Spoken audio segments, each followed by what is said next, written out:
Hey guys, this is Nikki with Moxxie Magazine. Thank you so much for scanning the Zapar code again for the October issue of People Make a Difference. We are really excited to be here today with Close to Kids. We have the founder, Sylvia, and we also have Chris and Lois and Diane, who are all members of the functionality of how this place works. So really excited to kind of get to know a little bit more about Close to Kids. So you being the founder, tell me a little bit about how it even started. Like, what was that moment where you were like, I'm gonna do this? I helped get the organization going because I was very familiar with it in St. Petersburg, Florida. Okay, so this exists Right. in other locations. It does. Okay. It does. And we asked the question, is anybody doing this kind of thing in Haywood County where we all live? So we went to the superintendent of schools, we went to the head of Mountain Projects, some of the key organizations to say, we know how to put this together, but we don't want to duplicate what anybody else is doing. They all encouraged us to go on. The superintendent of schools said that she would be glad to partner with us, which we were not willing to do without their help, because they determine who can come to the shop. Okay. And then we The Haywood provide, County the School county Board? sets the parameters of who's eligible to come I to see. Close to Kids. Okay. So they made the decision that all those families whose children are on free or reduced lunch are eligible. They call us and make an appointment, and we give them a 1-hour slot after school where the family comes with their children, and the children choose 3 outfits, school outfits, and try them on and get all excited about what they're choosing to wear to school. Yeah. And our whole purpose for being here is so that our students in our schools are not getting bullied, made fun of, teased by what they're wearing, and therefore have a better chance to do well in school. So when was this location founded? In 2013, so Okay. we are beginning our 7th year now. Congratulations. Yes, Congratulations. and we will be seeing 4,000 students sometime during this year. So we have worked with that many students. Now, each family may make an appointment 2 times a year. Okay. So that 4,000 includes a lot of students who have come twice, and we love that. We Sure. love watching them grow and get excited about what they're choosing. So Diane, so you kind of came in after the launch, Right. per se. Right. So since 2013, when you guys launched, when the organization did launch, how many kids have you guys helped? We Is there a actually- number? Yes, we have. We're right at 4,000 now. Yeah, Okay. over the period of time, right? Since 2013. Yep. Wow. So what was it about this that got your heartstrings? Well, I actually live close to Sylvia, and she started a committee, so I was on that original committee group, and I have worked in Haywood County schools. So I worked at Waynesville Middle School as a school counselor, and I knew the need. And so it just fit perfectly for me as a retired educator, and many of our volunteers are. So, And I guess when you're speaking about knowing the need, it was seeing these kids come into school wearing the That's same correct. clothes Right, yes. every day Right. and watching what that kind of hardship looked like. right, yes. Okay. So, and then we have Lois and Chris. And Lois, I'm going to get to you. So Chris, are you one of the newer helpers here? Are you one of the newer volunteers? I've been here about 3 years, Okay. so I guess I am kind of new. And so what's your background? Do you have a background in education or nonprofit? So I'm retired from the state of Georgia, state of North Carolina. I was a certified rehabilitation counselor. Oh, wow. And when I came to North Carolina, I actually worked with school systems. So I knew the need based on that. And then just being out and about in the community from my church, But I actually came to know about this place from a volunteer. I was at my favorite shopping place, Belk. And I had a clearance shirt in the basket, and she asked me about it. And so we were talking, and so I was asking her, about what she was doing there. And so she, in fact, was looking for a pair of shoes for a young man that was going to come here that needed kind of like a specialty size. And so then I offered her a donation. She offered me an invite to orientation. And that's been 3 years ago. And you got hooked. This is still my happy place. That is awesome. Yes. That is awesome. And Lois, I know you've been a huge part of this community in a variety of different ways. You were part of the chamber for a really, really long time. So what was it about this? Because I mean, you've been involved with a lot of different variety of things. So what is about Close to Kids that got you?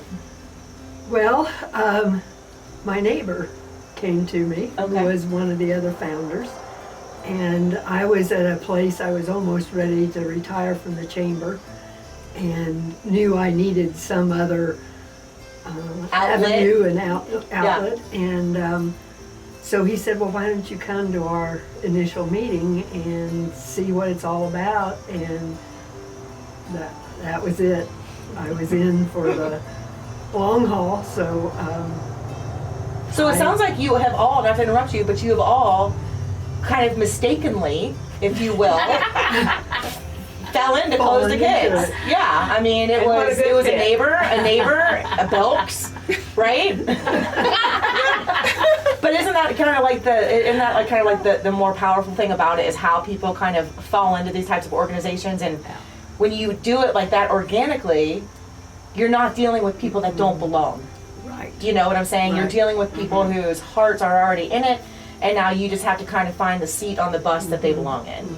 We have about 50 volunteers, and all of them find a place here where they fit and love it. We've all made new good friends through helping here, and I have to say personally, I just get more from coming and being a part of it sometimes than I give, I think, particularly from the children who come and just seeing their appreciation, their willingness to pass on the clothes they get to yet someone else that might need them.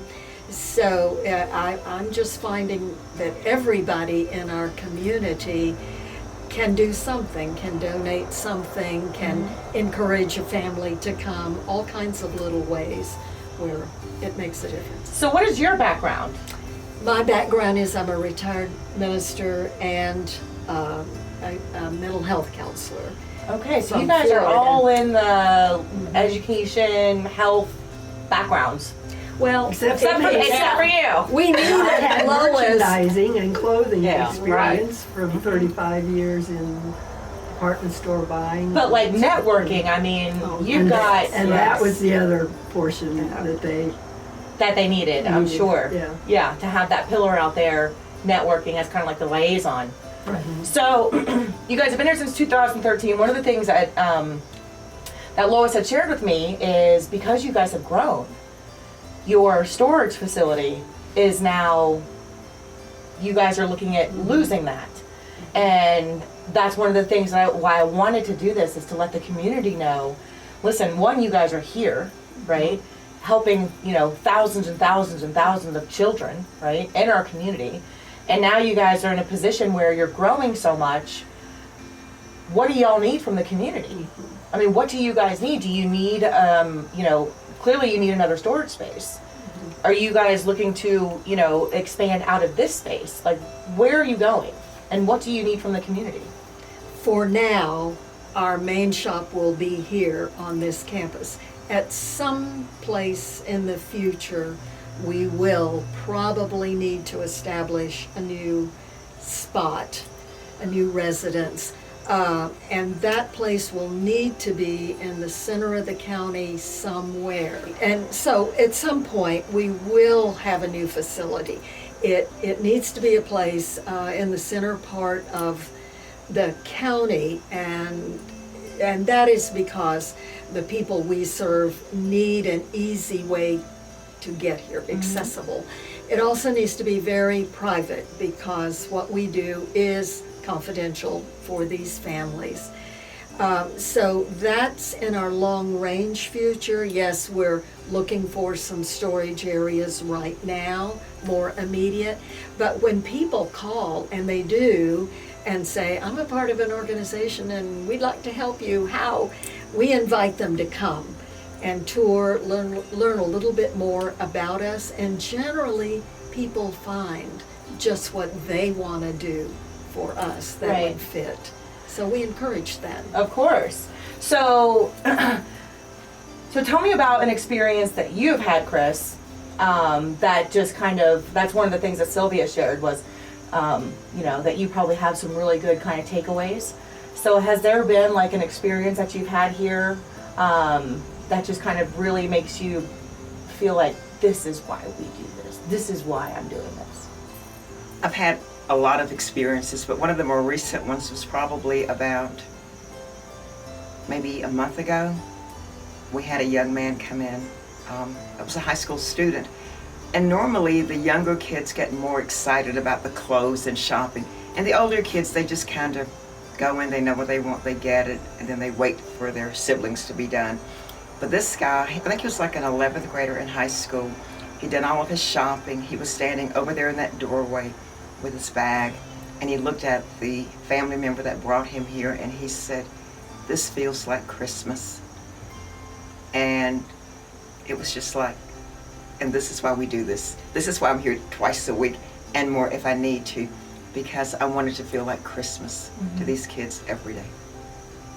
So, Diane, do you, like, with how long you guys have been here, do you think that there is the amount of awareness of Close to Kids that you guys want, or is there still a lot that the community, or is there a large part of the community that doesn't know that you guys are here, or if they know Close to Kids, they don't really understand the function of Close to Kids? We're always surprised at people that haven't heard about us because we do, one of our best things that we do is put, we have a flyer that tells about us, and we put it in the backpacks that go to, a church gave them out this summer, an insurance company gave them out this summer. Chad McMahon? Yep, Yeah. right. And families find out from those situations, and then during the school year, they send lunch home, well actually weekend food for those kids that need it, and we put our flyers in there, and that goes through Manna in Asheville. So we send out things, and we try to get everybody to know about it, but we find out there are lots of people who still don't. We're still working on that, and you're going to help us. Absolutely, absolutely. So, Lois, if there was like, you know, can you give the elevator pitch of Close to Kids? I mean, if I'm just kind of like passing you by and, you know, I'm out of time, but you see that maybe I'm kind of like an obvious potential client of yours. What's your elevator pitch to me? Close to Kids is the wonderful opportunity for children who don't have all of the advantages to be able to have clothes to wear to school so that they feel special and that it improves their self-esteem every day, and in turn that helps them with their school grades and their socialization and their being part of their school community. And we do serve students from every school in Haywood County Public Schools. And you guys serve from K through 12? Okay. Is Actually, there? pre-K. Oh, you go from. Okay, so as soon as they're 4 years old and up. very good. So, what's kind of your vision? I mean, looking at where you are, you know, just since the beginning, you guys have served, like you have said, 4,000 children, which I'm sure is going to continue to multiply. You're growing out of your storage facility, right? What's your Disney World of Close to Kids? Part of it is just what we have based on the experiences.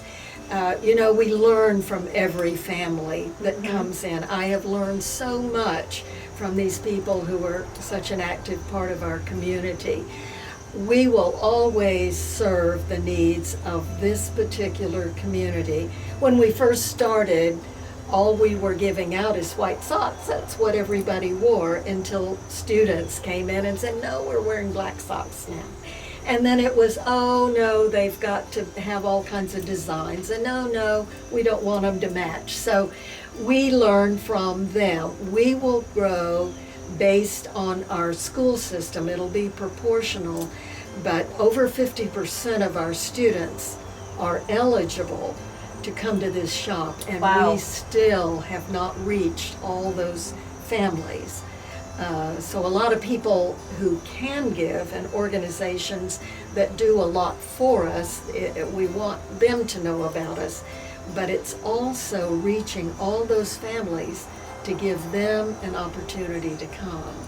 So that would be our real goal, and then whatever facility we need to make that happen, we'll make it happen. So that's kind of a depressing number. That's very wow.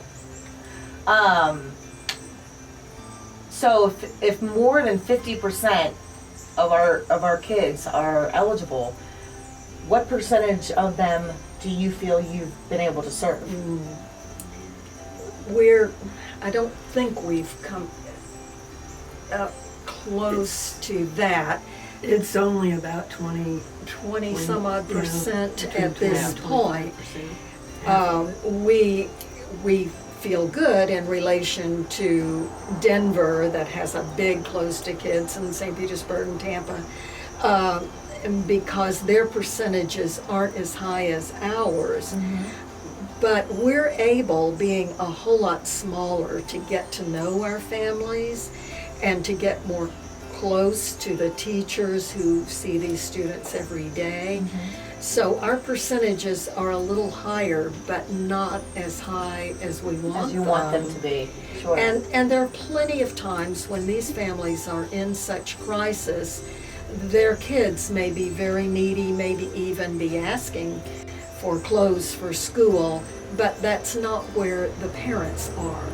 So we have to keep understanding their situations and various ways that we can reach them and be available to them. Yeah. So the school's helping us any way they see might be an opening when there are students that don't have transportation. We've had social workers bring them here, for instance. Grandparents are wonderful, and other relatives, or we wouldn't be able to see so many families. And that's another statistic that I've heard. I've never true. reached about confirming it, but that there are more of our kids that are in school that are being raised by their grandparents than they are of their mom and dad. Is that? We see a lot of them with grandparents. Yeah. Yes, we do. Wow. And so where do you think that stems from? I mean, is that just kind of like our culture here in the county? Is it mountain culture? Is it something that you think is moving towards a positive versus sustaining itself? I mean, you guys have been doing this for, 6 years now. Have you seen over the years more and more grandparents coming in, or has that number kind of sustained itself to be about average every year? Like, what are you guys seeing statistically? Well, we work so closely with so many other community organizations. So my experience is this is a wonderful county to live in. Absolutely. Because of the availability for social service kinds of help in many different areas, clothes that we can't use, and we have bags of clothes people give us that we can't use, we'll pass on to Haywood Christian, or we work closely with Pathways and other organizations, and they do the same for us. Right. Habitat. Like this matrix of It really is. goodness. So Yeah. we've certainly seen improvements about that. We don't keep statistics on how many grandparents come, or, Right. or guardians and neighbors who bring kids, things like that. So I don't know. I just know it's a learning environment, Yeah. and And I've evolving. personally experienced the community as being very responsive to what the needs are here, and then people just jumping in and doing their part. So, just like I had asked Chris, do you have a moment where it was just that day and you're driving home and you're like, this God is why I do this? I'd say even yesterday, Okay.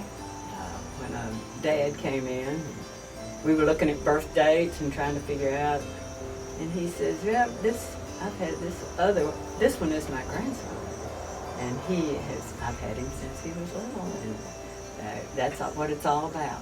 The parents are bringing those kids in, and those little guys were so happy to be here. They had been before, and they were thrilled, big smiles on their faces to come in the door. It has to make you happy." Lois? Well, I don't work on a daily basis with the kids, so I only hear the wonderful stories from Chris and Sylvia and Diane and the others. And those types of things help me because I'm the one that's working on keeping the money flowing and writing grants. And Thank I goodness. just, I know, right? Yes. We need Cheers for Lois. so much. so just hearing those stories and being able to repeat them and use them in our ability to go out and tell people who we are and why we need more pant bottoms because the little boys wear them out and we don't get them donated. And we need, whatever it is that we feel like we need. I get the stories and they just really are heartwarming. And I was here one afternoon, this is probably a year ago at least, but there was a little girl that was here and she was trying on dresses and they love to come out and kind of twirl around and she was, just over the moon with whatever it was. She had something sparkly on, I think, maybe sparkly shoes or whatever, but she, you could tell she was just loving it and so appreciative of what she was getting, and that's the cherry. Like that's the cherry on the cake. That's the whole cake, right? It's everything. It's all the ingredients clubbed together, baked and rice, and out the door. That's awesome. So I guess, to kind of wrap up with everything, is there anything that we can do with Moxxie to put out there, about needing or wanting a larger storage facility? Understanding that you guys are a nonprofit, and so to have a business owner that owns storage facilities to be able to reach out or hear this story or read this story and say, hey, I've got space for you. Is that something that we kind of want to start talking about? That would be fine. We're exploring right now several different directions to go. Okay. And certainly with people that read your articles and hear this video, if you want to call our number here at the shop, we'll be happy to call you back and see how we might work together. Fantastic. Thank you guys so much. Thank you so much. Thank you, Nick. Absolutely, absolutely. I think this is fantastic. We hope that you guys enjoyed this interview here with these four amazing women. For more information, do you guys have a website? We do. What is your website? What is our website?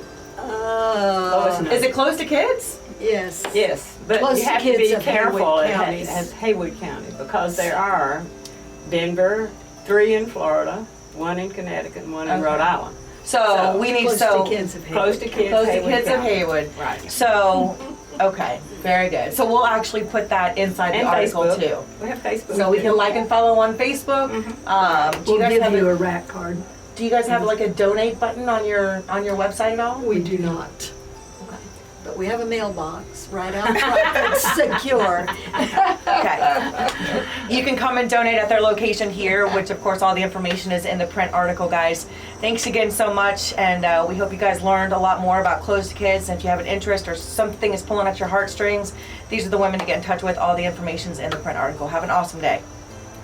Bye! Interviewer, you Wow. What a good job you do, my goodness.